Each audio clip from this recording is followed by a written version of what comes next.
How many of you have been here for the first two series so far, the first two classes we've done in this?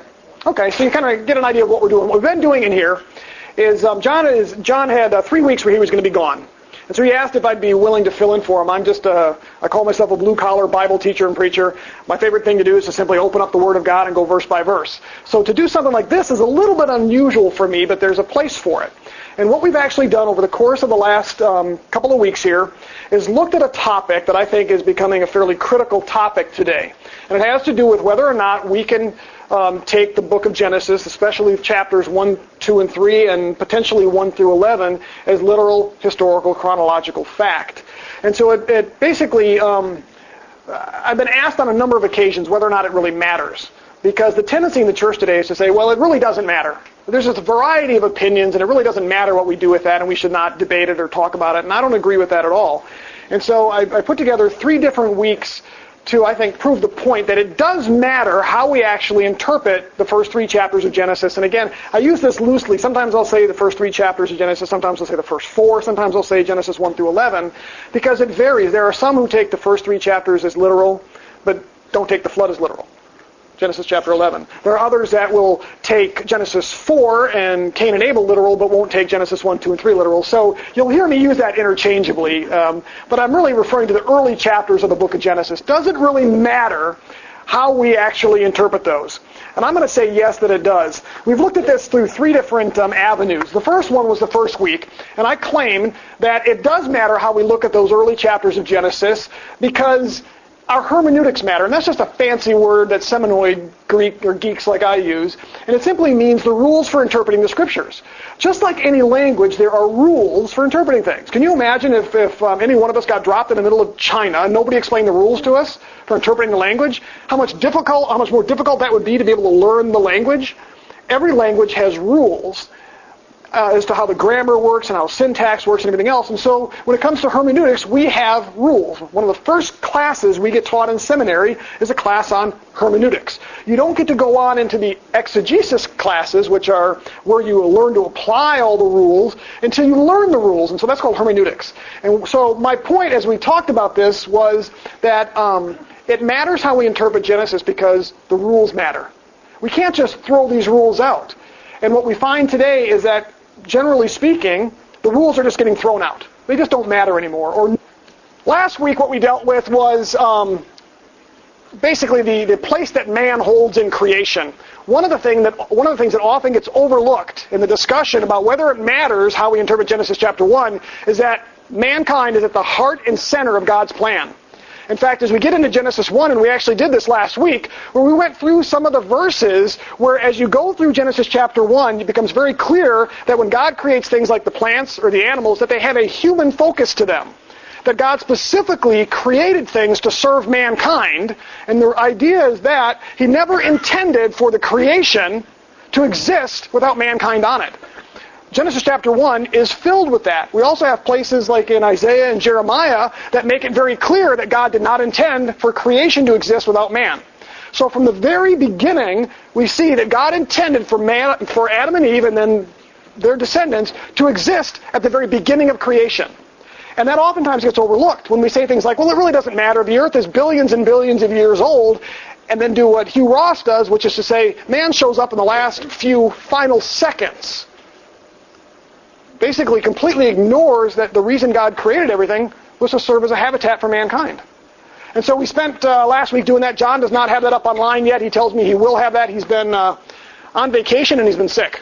Both him and his wife ended up in the emergency room or whatever because of their colds and I guess some bronchitis. And so I talked to them a couple nights ago for about a half hour. He just sounded horrible. So he's hopefully feeling a little bit better here, but he's going to get the last week's up online here probably about the same time he does today's. So what are we going to do today? My last point is that it matters because the New Testament actually quotes the Old Testament all the time. And it actually quotes the book of Genesis almost 200 times, or alludes to it, quotes or alludes to it. And a lot of those quotes are right from the first 11 chapters of the book of Genesis.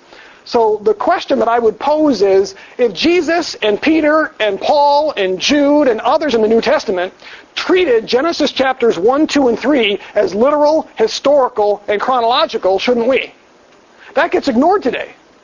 They'll ignore what Jesus does with the text. They'll ignore what Peter and Paul do with the text. And I say, we can't do that.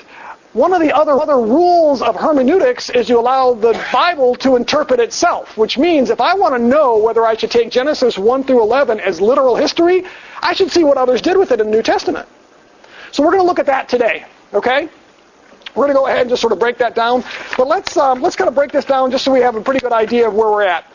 The first week, we basically looked at this. For the first 1,750 years of the church, they treated Genesis chapter 1 as literal, historical, chronological history.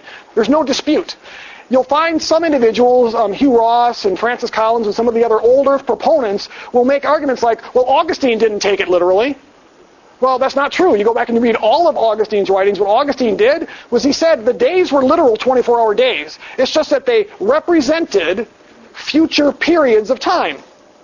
But he still treated them as literal historical events. Okay, so if they looked at everything the church fathers did, universally they said, for the first 1,700 years of the church, that Genesis was literal history, even the first few chapters. It wasn't until the theories of evolution and something called uniformitarianism, which uniformitarianism simply means that everything is as it is today. Sounds a lot like what Peter says. Everything is just unchanged from the beginning. Well, it became very popular about the 1750s to simply say, hey, we can look at today and see exactly what happened 4, 5, then 10, 20, 30 million, 100 million years ago, 1 billion, 2 billion, 3. In other words, nothing's changed. It all just continues on as it is. It's called uniformitarianism.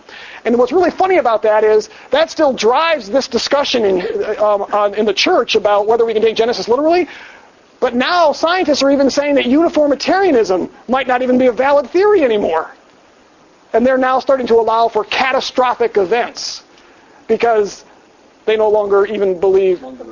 Interesting. Yeah, exactly. Yeah, as long as it isn't a literal flood. Okay?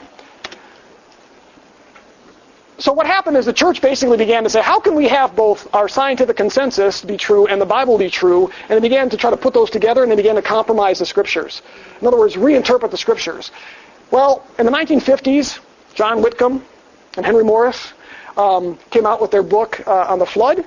And a pretty amazing thing happened. People started to return to the Scriptures and give emphasis to the Scriptures, and we had this resurgence of young earth theology, where they began to reinterpret the science in light of the wisdom revealed by God and through the Scriptures and whatnot. And so you had this resurgence of young earth theology until about the last 20 years or so, and it's begun to swing the other way. And so basically what we discovered in that first week was this, that the old earth view, there's three primary problems with it. One of them is that it values scientific consensus and human wisdom and observation over special revelation, which is really what it does. It gives precedence to what we see and what we can evaluate on our own. Secondly, it abandons sound hermeneutical principles. They just throw out the rules. And then lastly, it doesn't allow for the supernatural. In other words, when you have somebody say, well, there's no way to have light before the sun, that ignores the supernatural. When they say God could not have created Adam from the dust of the ground, that ignores the supernatural. And the problem with that is, what happens when you get into the New Testament? You have Jesus making wine from water. Scientifically, you can't do that, folks. What about the resurrection?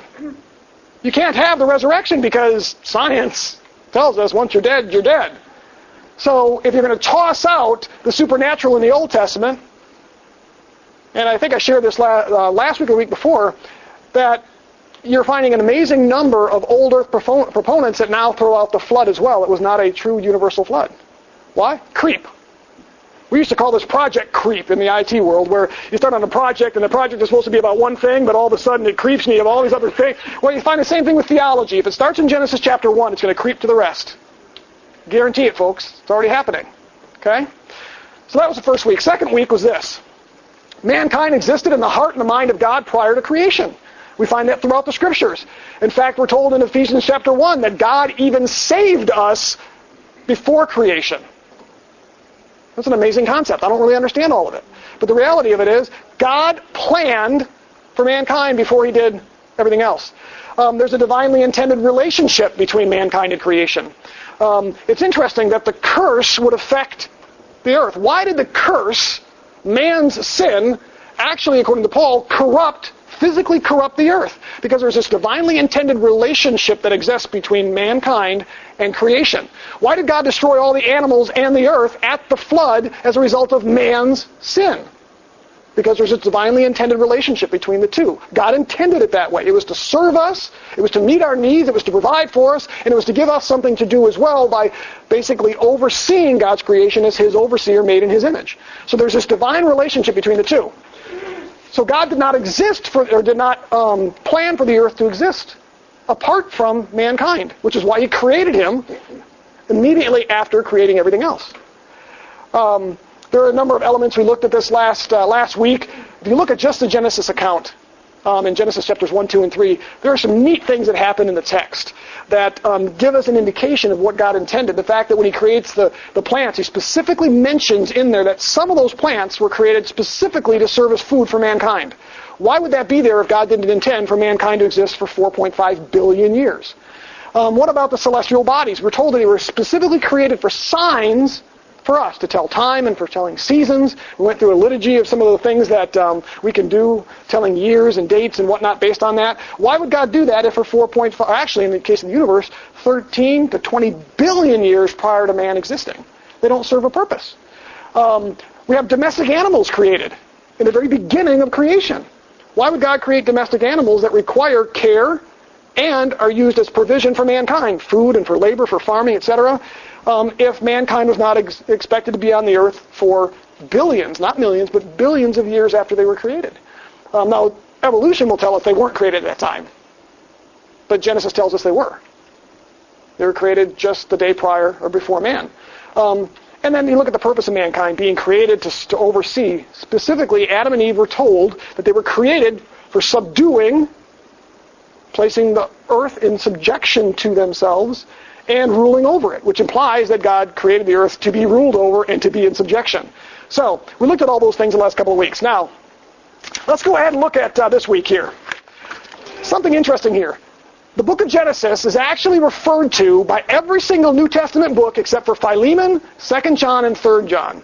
It is the foundation, not just for the Old Testament, but for the New. There's a reason we place that first. Okay, it wasn't the first book written, but through God's just amazing supernatural work, he saw fit to move man as we arranged the canon of Scripture. We didn't create the canon, but as we arranged the books, we decided to put Genesis first for some strange reason. Well, it's because it's the foundation. And again, every New Testament book except for these three actually quote from the book of Genesis because it's the foundation. It's referred to almost 200 times. 43 of the 50 chapters in Genesis are quoted. So almost the entire book, now not every single verse, but almost every single chapter of Genesis at some point is referred to in the New Testament. Half of those New Testament references come from the first 11 chapters. How important do you think the first 11 chapters of Genesis are? Look at this. 63 are from the first 3 chapters of Genesis. How important do you think the first 3 chapters of Genesis are? The authors of the New Testament believe they were critical. And then 14 references are from the flood chapters because it is also extremely critical. It's chapters 6 through 8. And this actually, I put the citation down here. It'll be up on the website. It's from creationstudies.org. So let's go ahead and get into this. My premise today is this. We're going to look at a number of authors or individuals in the New Testament and how they treated the first 4 chapters of the book of Genesis. So you need your Bibles this morning. We're going to be going through a lot. Some people would say it's going to be a little overwhelming in the sense that we're just going to go through a lot of Scripture today. I don't see how that can be a bad thing. But part of my purpose today is I want you to walk away not just going, Peter talked about it. Paul made a mention of it. I want you to walk away today overwhelmed with the amount of information. Now, I want you to go, wow, it wasn't just Peter, it was Paul, and it was Jude, and it was the book of Revelation, and it was John. I want you to walk out of here going, everybody treated it as literal history, because that's the truth. And the only way we can do that is in volume. So that's what we're going to do today. We're not going to go into great depth. We're going to do some volume. So, let's look at how Jesus actually did it. Jesus treated the early chapters of Genesis as literal history. I want you to turn to Matthew chapter 19, if you would. Matthew chapter 19. Jesus is in a discussion with the Pharisees on divorce. And what happens are the Pharisees come to Jesus and they want to basically have him answer a very simple question.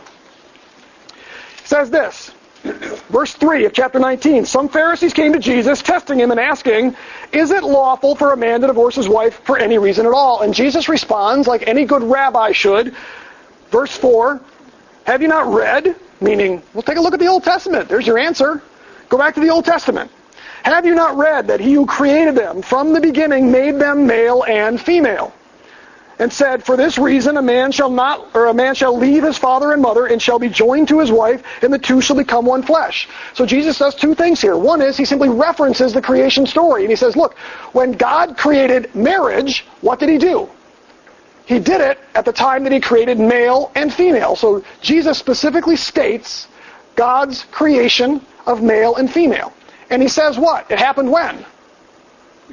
In the beginning. Now, some have said, well, he's not really referencing the beginning of creation. He's referencing the beginning of the creation of Adam and Eve. No, he simply says in the beginning, which is a reference, an exact quote from Genesis chapter 1, is it not? And he specifically states he created a male and female. So he basically says that God created a male and a female.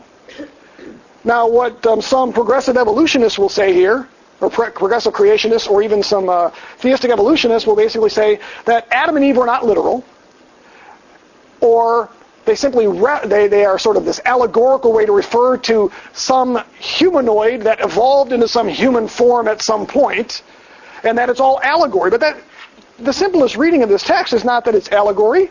The first rule of interpretation is you take it at face value unless something in the text compels you to treat it a different way. Nothing in the text the simplest reading, my daughter understands this, folks. My 7-year-old, when she reads this, if you were to ask her, she said, well, no, he's talking about Genesis. That's the easiest way to take this. Nothing compels us to take it otherwise. The other thing he does is he actually quotes from Genesis chapter 2. He quotes the literal text. And he says, for this reason a man shall leave his father and mother and be joined to his wife, and the two shall become one flesh. And then Jesus uses this as a basis for his teaching on marriage and divorce. Verse 6, so then they are no longer two, but one flesh. Do you think Jesus took that literally? He uses it as the basis. He says, look, because of what happened in Genesis 1 and 2, it is not right for a man to divorce his wife and marry somebody else, because they have become one flesh. Let me ask you this. How can that be true if it's an allegory? It can't be. It's not true. It's allegory. Jesus didn't treat it as allegory. It became the basis for his teaching on marriage and divorce. Why? Because he took it literally. There was a literal Adam, a literal Eve, created at the beginning and brought together in a marriage relationship by God. What else does Jesus do? Look at Matthew chapter 23. Matthew chapter 23, verse 35.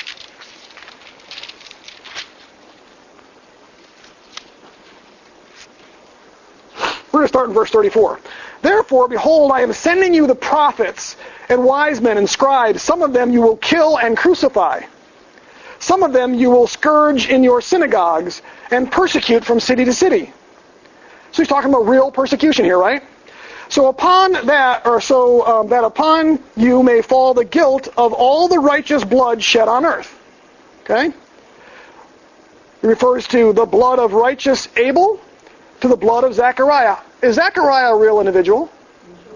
Of course. But somehow we're to believe that Abel here was not. He was Genesis chapter 4. If there was no literal Adam and Eve, there could not have been a literal Abel descendant of Adam and Eve. Plain and simple. But yet Jesus here is talking about literal blood shed on the literal earth from literal prophets. And we know one of them here, Zechariah, is definitely real, but we're supposed to somehow assume that Abel was not. Jesus didn't treat it that way. Jesus referred to Abel as a literal prophet, a human being whose blood had been shed unrighteously. And so Jesus again cites an example from the Old Testament all the way back to Genesis chapter 4 where he understood Abel to be a real, literal human being. And again, there's no way Abel could have been a literal human being, a literal descendant of Adam and Eve if Adam and Eve were allegorical. So what we find here is that Jesus didn't take chapter 4, at least, as allegorical. He took the killing of Cain as actual history and used it as a judgment here. How about John chapter 8? Let's go to John chapter 8.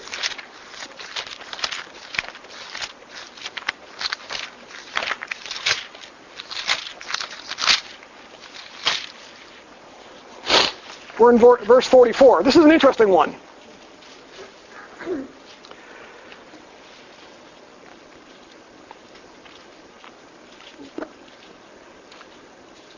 The Jews are basically claiming that Abraham is their father, but they're not acting like Abraham, and so Jesus is judging them.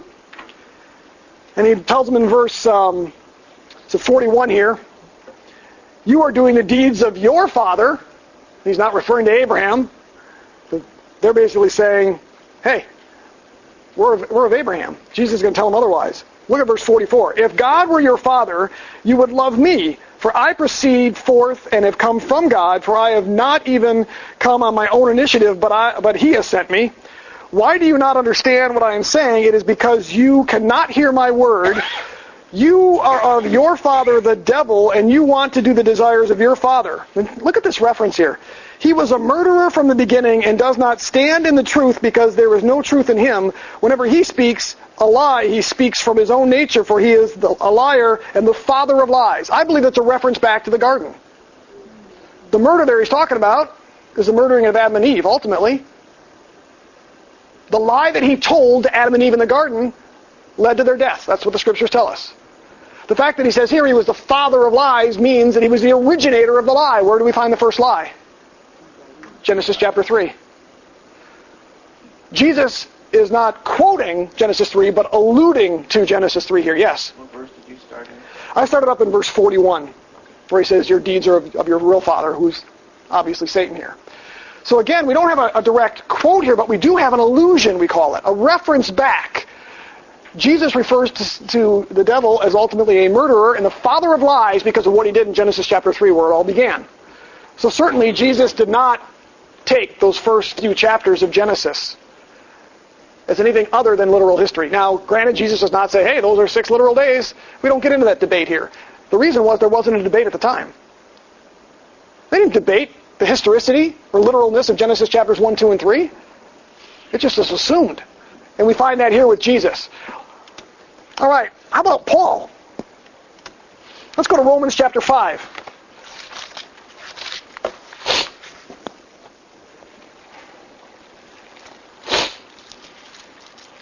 Romans chapter 5. How did Paul actually treat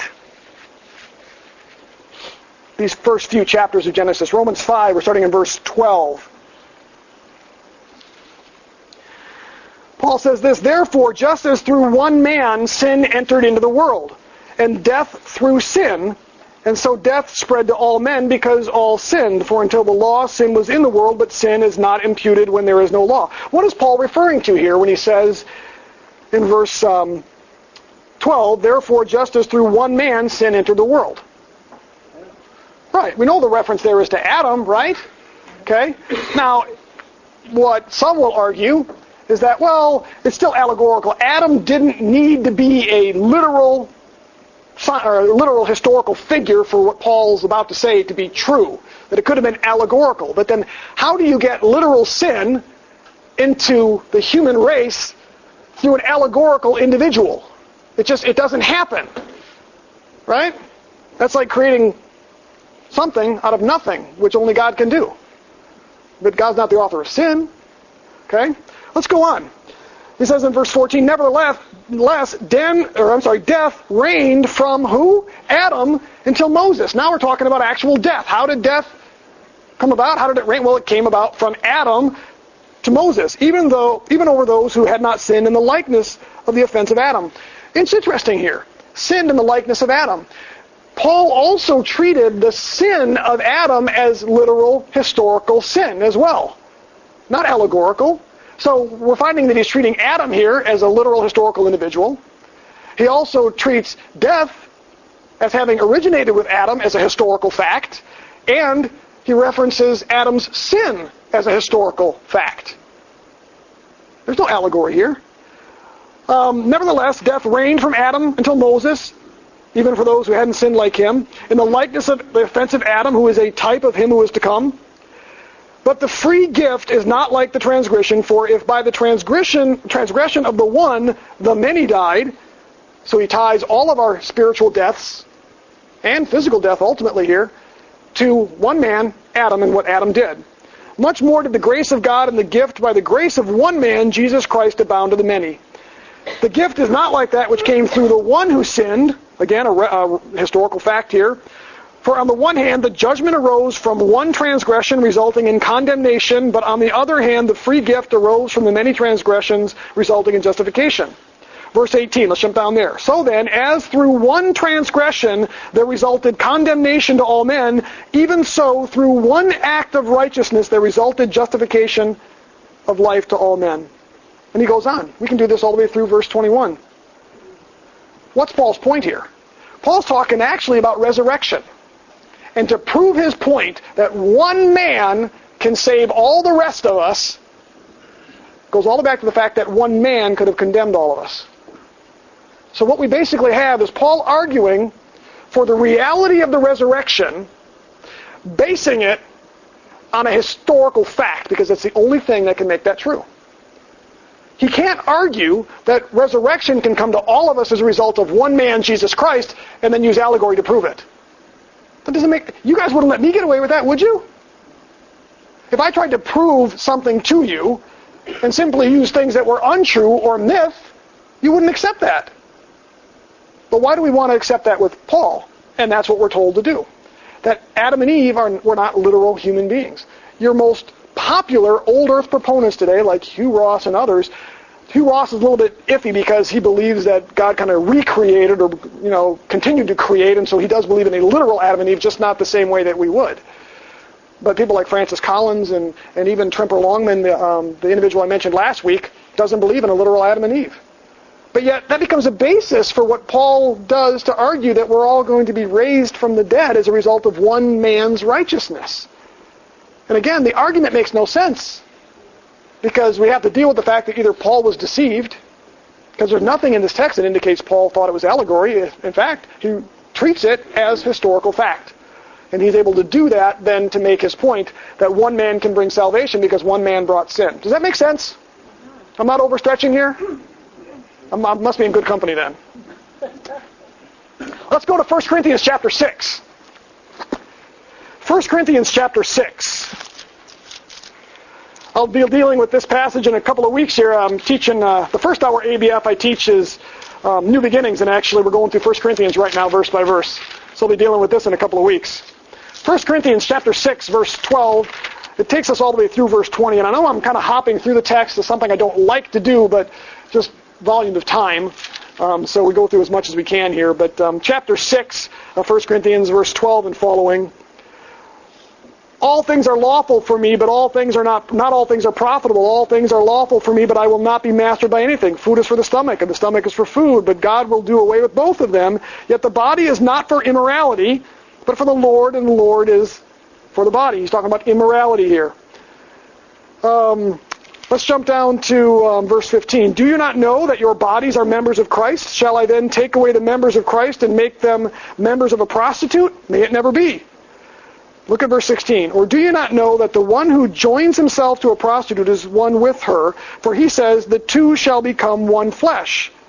So what's he saying there? Why does he quote? That's actually a quote from Genesis chapter 2. And what is it, verse 24? Why does he quote that?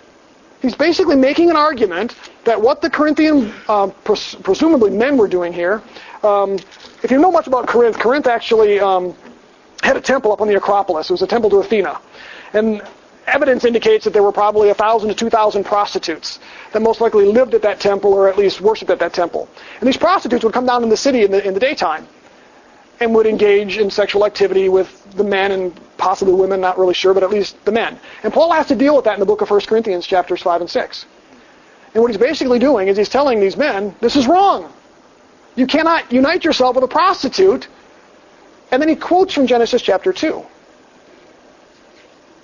He can't use allegory to make a moral statement about sex with prostitutes.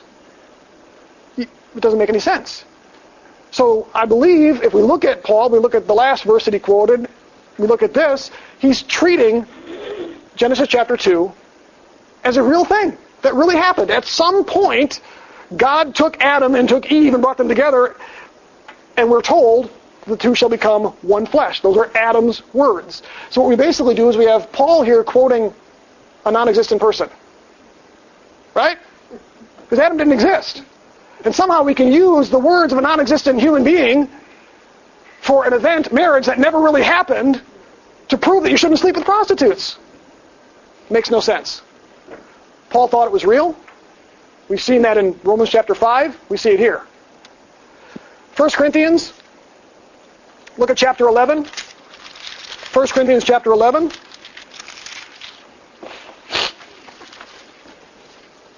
Paul is talking actually about the headship of man over woman when it comes to a marriage relationship. And here he does something else that's kind of interesting. I love this passage because he does more than simply reference it. And I'll get to that in just a second. But if you start in, he's talking to them about what's going on in the church. The Corinthians, it appears, as best we can tell, that the Corinthian women were taking their head coverings off in the church. And Paul says we didn't have a tradition to do that.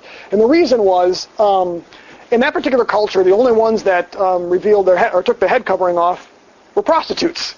So basically what Paul was saying is, you women now in your newfound freedom are coming into the church and you're taking your head coverings off, you look like prostitutes. And you shouldn't be doing that. And that's why he says, if you want to take your head covering off, you might as well shave your head, because that's what they did to prostitutes. So the issue isn't that God demands head coverings, it's that in that particular culture and time, the only women that did not wear the head coverings were the prostitutes. So Paul said it's not appropriate for you to look like prostitutes. Okay? So he's challenging them on that. So he gets into chapter 11, verses 1 and following, and he tells them, be imitators of me. In other words, do what I've shown you to do. Now I praise you because you remember me in everything and hold firmly to the traditions just as I delivered them to you. But I want you to understand that Christ is the head of every man, and the man is the head of the woman, and God is the head of Christ. Okay, so he makes a statement here that man is the head of woman. Okay? Verse 4, every man who has something on his head while praying or prophesying disgraces his head. But every woman who has her head uncovered while praying or prophesying disgraces her head, for she is one and the same as the woman whose head is shaved. In other words, you look like a prostitute when you do that. For if a woman does not cover her head, let her also have her hair cut off, but it is disgraceful for a woman to have her hair cut off, so let her cover her head. In other words, it's not going to look right with your head shaved, so don't uncover your head so we don't have to shave your head. Goes on and says in verse 7 that a man should not cover his head when he's praying. Again, it violated the cultural standards and norms, etc. For man does not originate from woman. Get that? Verse 8. For man does not originate from woman, but woman from the man. What's that a reference to? Yeah. Evolution doesn't account for that. But yet, we're expected to believe by some old earth proponents, Christians, that claim that we just all evolved. But Paul says that, no, woman actually came from man. Well, that's what we find in Genesis chapter 2. That God took from the side. In fact, when you look at the account in Genesis chapter 2, I think I mentioned this a couple of weeks ago, there's a really cool thing that happens. There's a word picture, and this is very common in Hebrew, and it's a teaching tool to us. Adam, we're told, was taken from the ground. He was even given a name that represented that. The word for ground is Adamah. Adam's name is Adam. So he was given a name that represented where he came from. But not only where he came from, what he was to do, because God then placed him back to till and work the ground, we're told. So Adam was taken from the ground because he had this relationship with the ground. And then when he sins, his curse actually is in relationship to the ground.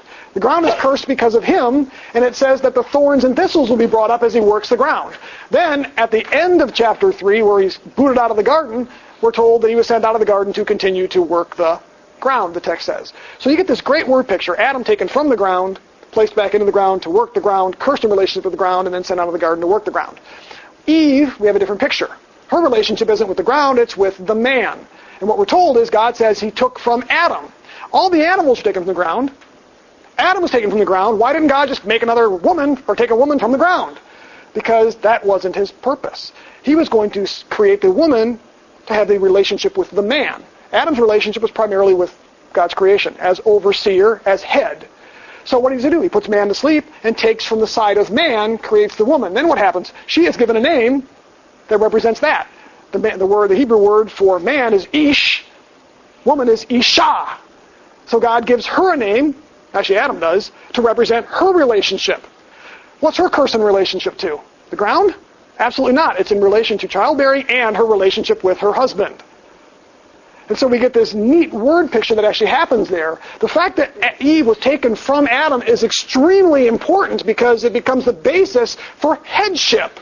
The role of the husband and the role of the wife in the marriage relationship. And Paul cites that right here. That woman came from the man. Did Paul take Genesis chapter 2 literally?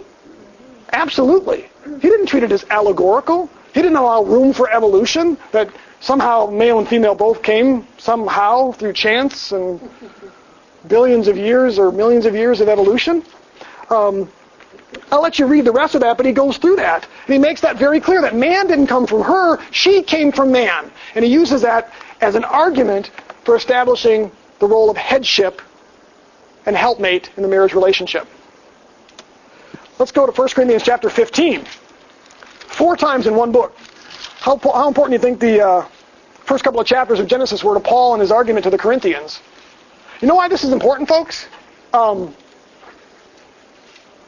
It's important because when it came to Greek culture and whatnot, there was a fascination with this, with just how things came about and origins and whatnot. And so while oftentimes Paul, as he debates with Jews, is quoting other parts related to the prophets and whatnot, when it came to the Greeks, he used the first few chapters of Genesis because they were so into the philosophy and wisdom and whatnot. It was important to them through observation and what they could see and learn through what they saw. 1 Corinthians chapter 15, starting in verse 20. Look at verses 20 and 22. He says, "But now Christ has been raised from the dead, the first fruits of those who are asleep. For since by man came death, by a man came also the resurrection of the dead.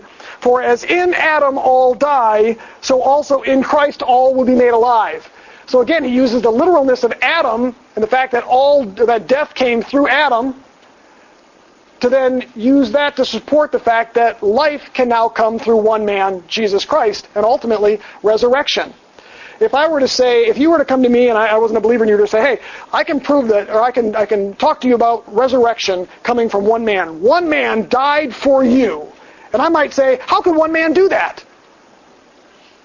You could look at me and you could say, well, you know what? Death came to all men through one person, through the literal person of Adam. And if that's possible, might not it also be possible that salvation can come through one man? That is a logical argument. If, however, you said, one man can die for you and bring about the resurrection, and I would say no, and you would say, well, you know what, I'm going to tell you a fable. And then try to use that fable to substantiate that, I'd look at you like you were a fool. You can't use an untruth or myth to try to support truth. It doesn't work. So here, Paul does that in 1 Corinthians. Look at verses 42 through 49, same chapter, 42 through 49. "So also is the resurrection of the dead. It is sown a perishable body, it's raised an imperishable body. It's sown in dishonor, it's raised in glory. It is sown in weakness, it is raised in power. It is sown a natural body, it is raised a spiritual body. If there is a natural body, there is also a spiritual body. So also, as it is written, the first man, Adam, became a living soul. The last man became a life-giving spirit. However, the spiritual is not the first, but the natural, then the spiritual. The first man is from the earth." Gee, that sounds like exactly what happened in Genesis, doesn't it? The first man is from the earth. The second man is from heaven. Well, I think we've got one part of that at least is literal. Christ came from heaven, we know that. Wouldn't the first half of this be true as well? The first man came from the earth. "As is the earthly, so also are those who are earthly," and he goes on, but basically what we have here is 4 times in the book, actually 5 times if you count twice in the book or in the chapter 15, 5 times Paul, in making his arguments for death reigning in man and sin being the cause, to sexual immorality, to resurrection, to the doctrine of headship in marriage, Paul goes back to the literalness, the historical fact of Genesis 1, 2, and 3. No question that Paul treated it that way. But yet somehow we're supposed to ignore that. And we're supposed to say now, no, it's not literal. No, it's not historical. The problem with this is that arguments that Jesus made and that Paul made fall apart if Genesis 1, 2, and 3 are not literal history. So what happens here? We begin to lose our doctrines of immorality, our doctrines of sin and death, our doctrines of headship and marriage. What right do I have to look at my lovely wife, Amy, and say that I am your head? I have no right if Genesis 1, 2, and 3 is not true. Because God didn't establish it that way. It's just the product of evolution, and I happen to be male, she happens to be female. I have no right. But I am her head, because God made me her head, and he established that in the historicity of Genesis 1, 2, and 3. And that's why Paul can use it here. Let's go on. Who else? Paul actually does it in 2 Corinthians. Look at 2 Corinthians 11:3, just a small reference. I think Paul happens to like this, doesn't he? Seems to refer to it enough. 2 Corinthians chapter 11, verse 3.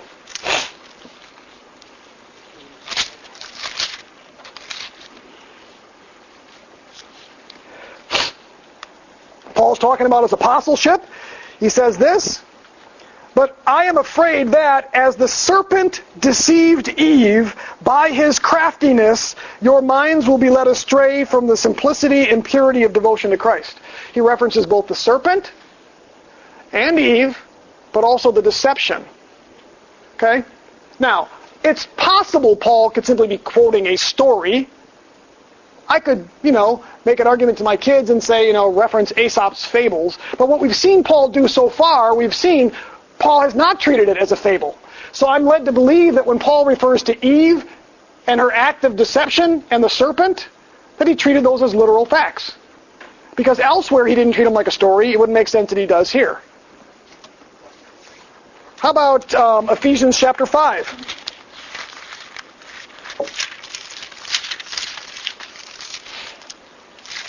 Ephesians chapter 5, verses 22 and 20 or through 33. Paul's actually talking about the marriage relationship here. He's going to deal with headship again and the role of the proper role of the husband and the wife. Starting in verse, let's see here, chapter 5, verse 22. He says, "Wives, be subject to your own husbands as to the Lord, for the husband is the head of the wife, and Christ also is the head of the church, he himself being the Savior of the body." He goes on into verse 25, "Husbands, love your wives, just as Christ also loved the church and gave himself up for her." Then let's jump all the way down to verse 31, where he says, "For this reason a man shall leave his father and his mother and shall be joined to his wife, and the two shall become one flesh. This mystery is great, but I am speaking with reference to Christ and the church." What has Paul just done here?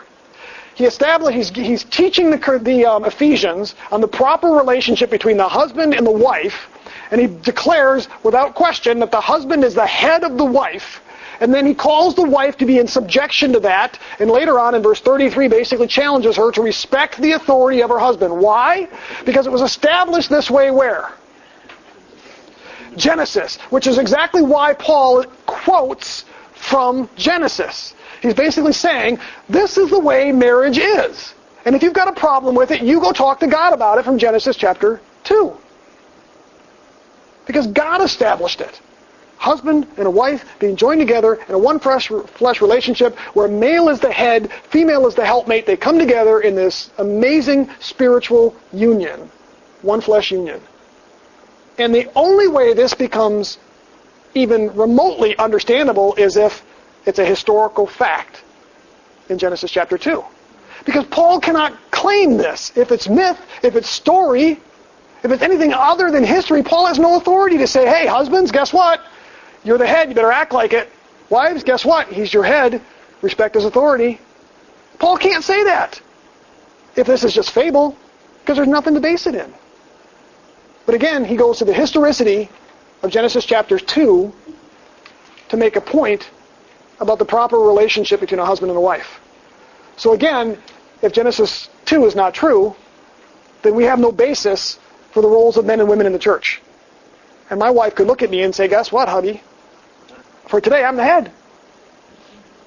You know what? And I can do it. Because that whole Adam and Eve thing, that's just a story. That's something that Paul told to them because it's something only their culture could possibly understand. Oh, that's the way it was in their culture. Male was the head. The wife was the helpmate. So Paul was catering to them, but today it's no. It goes back to the historical fact that God established it that way at the very beginning, just like Jesus said in Matthew 19. But yet somehow today, we're supposed to say, no, it's just fable. It's just myth. There's some theological truth there, but it's not historical. How about 1 Timothy chapter 3?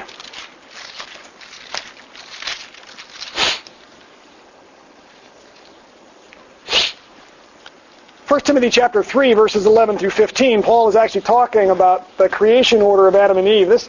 The primary point of 1 Timothy chapter 3, Paul is dealing with the role of women in the church.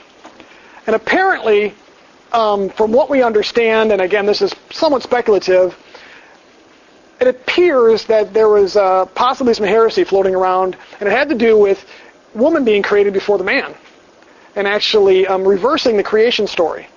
And there's some evidence that there were some famous women teachers at this particular time that were propagating that false teaching.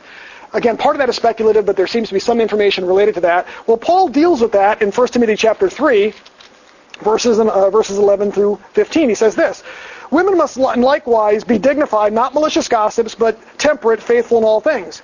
Deacons must be the husbands of one wife, and and good manners. Good managers of their children and their own households. For those who have served well as deacons obtain for themselves a high standing and great confidence in the faith that is in Christ Jesus. I am writing these things to you, hoping to come to you before long. But in case I am delayed, whoops, is this the right one? Hold on a second. Chapter 2. That's right, I'm sorry, chapter 2. Let me move back here. Verse 9, I'm sorry. If we jump up to verse 11, a woman must quietly receive instruction with entire submissiveness. In other words, he didn't want the women to be the primary teachers in the church. Later on, he does tell women that women should be teaching the younger women in the church. They should obviously be involved with forms of teaching. It's just that they were not to have the primary teaching role in the church, which was reserved primarily for elders. So he says he wants a woman to quietly receive instruction with entire submissiveness, but I do not allow women to teach or exercise authority over men, but to remain quiet, or another translation of quiet here is to remain peaceable. In other words, not to cause disruptions. And this is the reason Paul can claim this, for it was Adam who was first created, and then Eve. And it was not Adam who was deceived, but the woman being deceived fell into transgression. So Paul references a couple of things here. The reason women were not to teach or have authority over men in the church was because they were not created for that purpose. And he says that they were created second. Adam was created first by God, and second created Eve to be a helpmate, to come alongside the husband. But then he also references this concept of Eve being deceived. Now the problem that this does not mean that women are more gullible than men. We can't use it for that. But in the case of Adam and Eve, what happened in the garden? Eve was deceived by the serpent. Adam was not deceived. Adam sinned with his eyes wide open. And Paul uses it as an argument here. Now you can do with that what you will, but God has specifically designed or created the male to serve as the primary authority figure in the marriage relationship and in the church as well. And there may be some things created within that as well that make him more apt to be able to teach and to lead men. That role was not, or the women were not designed for that primary role within the church. Okay? But again, Paul uses a historicity of Genesis 1, 2, and 3 to make his point. What do we have to do with this if that's all myth? You just have to relegate it to, well, in Paul's day and culture, that probably would have made sense, Really? When it's just purely culture and it's only based on culture, then you can twist it any way you want, folks. There's no rules. Just because my culture here says one thing doesn't mean I have to do it by cultural standards. The authority is what God has established. And so Paul goes back to the historicity of Adam and Eve and the deception that happened in the garden and uses that to prove his point, that women should not be teaching or having authority over men in the church.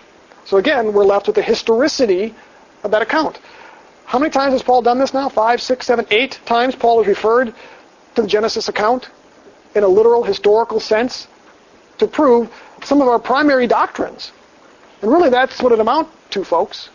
Here's what's interesting about this. When you look at what a lot of old earth proponents do when it comes to things like sin and death, they'll do this. They'll say, well, really what Paul taught in Romans was that death only came to man as a result of Adam's sin. Didn't come to the animal kingdom. Didn't come to the rest of the world. So what have they done? They just twisted our doctrine. Because what our doctrine has taught us, Paul says in Romans that not only has mankind become corrupt, but the earth has become corrupt as well. We're told that very specifically about Paul in Romans 5, 6, 7, and 8. Okay? And he basically tells us that the world, the creation, is waiting for the revelation of God's sons before it's actually been redeemed. Because God will redeem the earth from the corruption that it's now under. Okay? So what we find basically is that the Bible tells us that Adam's sin affected not just him, but animal life, the way plants and the rest of vegetation functions, because it now brings up thorns and thistles. The earth itself does not function the way that it's supposed to because it's now under corruption. But because that doesn't fit with evolution and scientific consensus, what old earth proponents will do with that is they'll say, well, actually, death only came to Adam and mankind, not the world. But that runs contrary to what the scriptures actually say itself. So my point is that anytime we start to change the historicity of that Genesis account, it changes our doctrine as well. Same thing with the flood. When they now say that the flood was not universal, it changes our doctrine because we've been told that it wiped out everybody and everything, not just some or parts or whatnot. Let's go ahead and look at how Luke treated this. What's interesting about Luke is that Luke actually contains more references to the book of Genesis than any other New Testament book. 16 times he actually quotes it, but he only twice refers to Genesis 1 through 4. But Luke relies on the book of Genesis more so than the Apostle Paul. Let's look at Luke chapter 3. Luke chapter 3. And here's an interesting thing about Luke. Actually, let me back up here. An interesting thing about Paul being a Pharisee, he was schooled under some of the best Hebrew teachers of his day. If anybody would have understood whether or not Genesis 1 was allegory or whether it was historical truth, it would have been the Apostle Paul. More educated than most in his generation, and yet he took it literally. Luke, what's the important thing about Luke? Luke was a historian. Luke is keen on facts. Okay? His purpose in writing Acts was to write an accurate account of the early church. That's exactly what he did here. And so we would expect that if Luke uses Genesis 1, 2, or 3 as literal fact and history, it probably is true because that's what Paul was. Luke was. He was a historian. He was a doctor, but he was also a historian. So Luke chapter 3, verse 38. Let's see here. Luke chapter 3, verse 38, if I can get there. He's going through a genealogy here, and it's the genealogy of Jesus. And look at what he does in verse 38. He says, the son of Enosh, the son of Seth, the son of Adam, the son of God. He does something rather interesting here. First off, every other person mentioned in this genealogy is a literal human being. But somehow we're supposed to believe that all of a sudden then, Luke skips over millions and millions and millions of years and references somebody who didn't really exist, Adam. So that's the first thing. Second thing is, he very specifically here references Adam, son of who? He could have stopped at Adam, folks. Okay? But he chose not to. Why? Because Adam was literally the son of God in the sense that God made him from the soil. He did not have a natural ancestor. God created him. This is a pretty good clue that Luke understood the historicity of Adam. He includes him in a list of real people. And what's interesting about this is, biblically speaking, there is no gap. If you go back to the genealogies and you look at these individuals, there is no gap between Enosh and Seth, or between Seth and Adam. They are direct descendants, folks. How in the world can a fake Adam come from a... Well, wait a minute, how does that work? Or how about Enosh? How can Enosh come from Seth? Well, Enosh would have to come from Seth, right? Literal. Seth has to come from somebody who is Seth's father. If Adam wasn't real... See my point? It's this foolish discussion and debate. It's just lunacy. So Luke includes Adam in a list of real, literal, historical figures, and then even tells us Adam didn't have a natural father. He was created specifically by God. He was son of God. How about 1151? Oh, and by the way, that's in the genealogy of Jesus. It's pretty important to us, isn't it?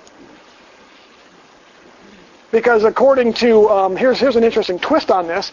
According to theistic evolutionists, where did Jesus come from? He's nothing less than a descendant of a common ancestor that also brought forward the apes. Think about it, folks. If we are to believe theistic evolution, then the individuals Luke mentions here are all products of theistic evolution, Enosh and Seth and others.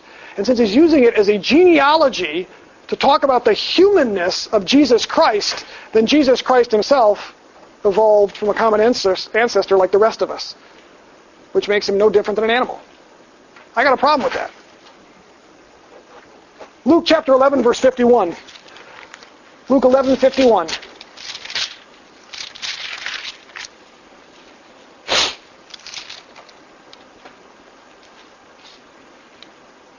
And I'll just make a quick reference here.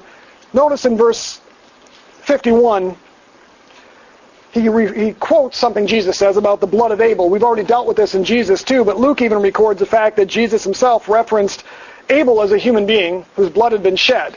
And again, if Abel is a legitimate historical figure whose father was a literal historical Adam, where does that take us? Luke just simply, again, referenced Jesus' quote, but he references Abel as a historical figure. Look at a few more of these. I'll just take another 5 minutes or so, and we'll breeze through these. I'll give you the references. You can look these up on your own. But the author of Hebrews doesn't do anything different. The book of Hebrews has the second largest number of references back to Genesis, next to Luke. There's 13 of them. Again, I won't go through all of this. I'll let you see the references just for time's sake here. But in chapter 11, verse 4, he also refers to Abel's sacrifice to God to support the fact that faith is a requirement to please God. And so again, we have him establishing a doctrine that faith has always been required. The law wasn't what was required. Faith was required to please God. The law was a tutor ultimately to bring us to Christ. But as the author of Hebrews is, and again, Hebrews is a Hebrew author most likely, understood the Old Testament, he relies upon Abel's sacrifice made in faith as proof that faith is what pleases God. So again, why would he rely upon a myth or an allegory to prove a doctrinal point? It just doesn't make sense. In Hebrews chapter 12, verse 24, he again refers to Abel's blood. That's 3 times now in the New Testament, where Abel was referenced as a literal human being who had been killed by his brother Abe and spilled literal blood. Again, not allegorical. How about Peter? Peter did the same thing.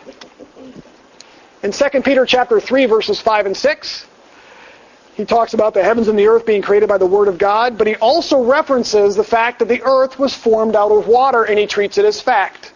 Interesting, if you go back to Genesis, what do we see?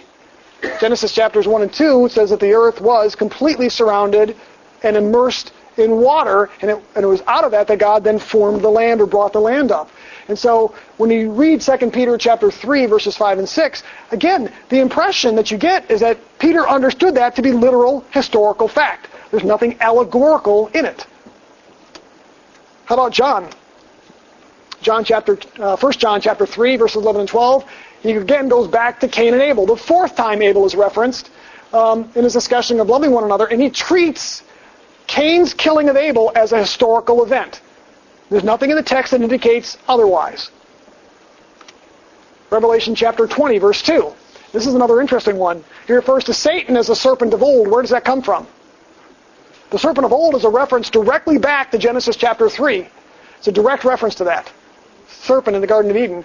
So I think the reason this is important here is when we think about the existence of Satan and the reality of Satan, the fact that John ties him directly to the physical thing that happened in the garden would indicate that he's real. And then Revelation chapter 22, 1 through 6, he simply mentions the tree of life, something we find in Genesis as well, very beginning in chapter 2. How about Jude? Now we have Cain again. Jude 11 refers to the way of Cain as a direct reference to Cain's murder of Abel. This is another important one. Jude chapter 14, or verse 14, he refers to Enoch as a direct descendant of Adam, and even names the generation. This is important here. You hear a lot of these guys say, the genealogies that you have listed in the Old Testament in chapter 5 of Genesis, as well as what Luke does, there's these giant gaps. I'd like to know how that's possible when they specifically give the age of the parent when he has the next descendant. How can there be millions of years when you are specifically told he was 70 years old when he had this son? How do you fit millions of years into the 70 years? It just does not work. There are absolutely no gaps in the genealogies. That's manufactured, folks. And so he specifically refers to Enoch as a descendant of Adam in the 7th generation. Did he take that literally, do you think? I would, if he took this out, maybe you could say, it's allegory. But he specifically mentions he was the 7th generation. So, what's the conclusion in all this? Just give you a real quick summary here. Does it matter how we interpret the book of Genesis, the first few chapters? Absolutely, because the writers that quoted it all the time would certainly say, well, of course. Do you think Paul would have a problem if I looked at Paul and said, oh, come on, Paul, that's not right. That's just not real. That's not historical. I think I'd get an argument from Paul and from Peter and from Jesus, from James, from the author of Hebrews, from Jude, from John. I think I'd get an argument. They all took Genesis 1 through 3 or 1 through 4 literally. There's no other reason, as you read through those texts, to assume that they didn't.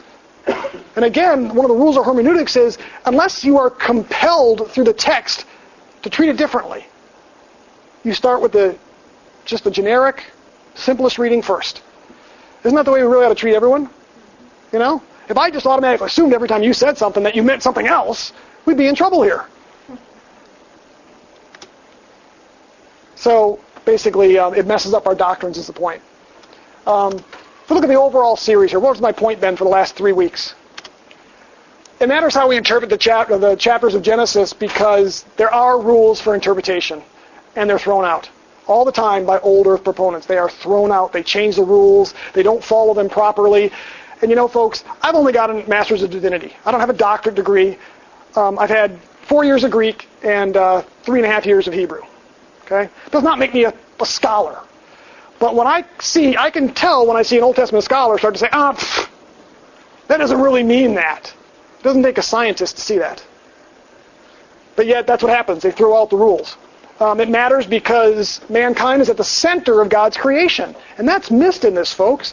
The process of evolution and uniformitarianism completely ignores the fact that everything that God has done here in creation was done for our benefit, that we might have a place to live, that we might have a place to serve and honor our God.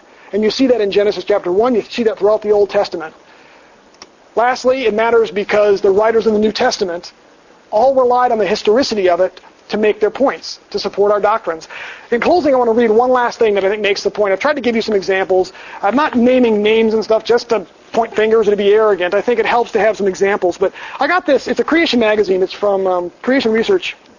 And it's kind of an interesting thing. It's an article about a missionary, a Southern Baptist missionary from the 1800s named Lottie or Lottie Moon. You may have heard of her.